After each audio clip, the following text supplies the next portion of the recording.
'Robin hood' movie చూసేసా భయ్యా.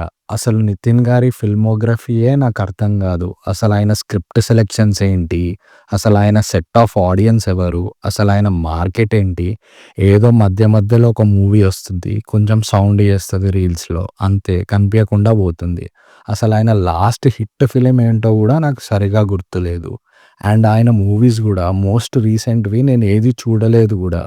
So, 'robin hood' విషయంకి వస్తే 'rod' భయ్యా. పెద్ద 'రాడ్' సినిమా.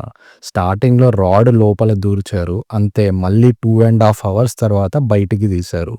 ఫస్ట్ హాఫ్‌లో ఓన్లీ ఒక 2, 3 వన్ లైనర్స్ వర్కౌట్ అయ్యాయి 'వెన్నెల కిషోర్' గారివి. That's it. ఇంకా rest of the film is 'rod'. Second half అయితే డెడ్ స్లీప్. మూవీ స్టోరీ గూడా పెద్ద కొత్తగా ఏముండదు. ఒక నార్మల్ రెగ్యులర్ కమర్షియల్ ఫిల్మ్‌కున్న స్టోరీ అంతే. అసలు మూవీలో కొన్ని క్యారెక్టర్స్ లైక్ 'షైన్ టాన్ చాకో' ఆయననైతే స్టార్టింగ్‌లో ఫుల్ తోపులా చూపిస్తారు. ఒక్క అన్సాల్వ్డ్ కేస్ గూడా లేదు ఆయన హిస్టరీలో అన్నట్టు. బట్ సెకండ్ హాఫ్ మొత్తం ఆయన అసలు కనిపియరు మనకి. లాస్ట్ క్లైమాక్స్‌కి వస్తారు అండ్ జోకర్‌లా చూపిస్తారు. ఇన్‌ఫాక్ట్ ప్రతి క్యారెక్టర్ అలానే ఉంటుంది. విలన్ గూడా స్టార్టింగ్ ఫుల్ పవర్‌ఫుల్‌గా చూపిస్తారు. లాస్ట్‌కి డంబ్ అయిపోతాడు. హీరో ఒక్కడు తప్ప అందరూ డంబే ఈ మూవీలో. రష్మిక గూడా ఈ మూవీ వదిలేయడానికి స్టార్ అయిందేమో అందుకే వదిలేసిందనుకున్నా. లేదు, వదిలేయడమే మంచి పని జేసింది.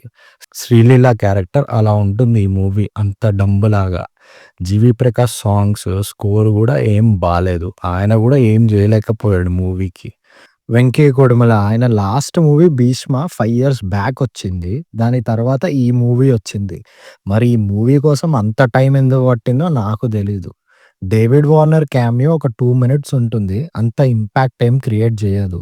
సో, అంతే భయ్యా ఈ మూవీ గురించి. Watch it on your own interest and also subscribe to my channel for more reviews.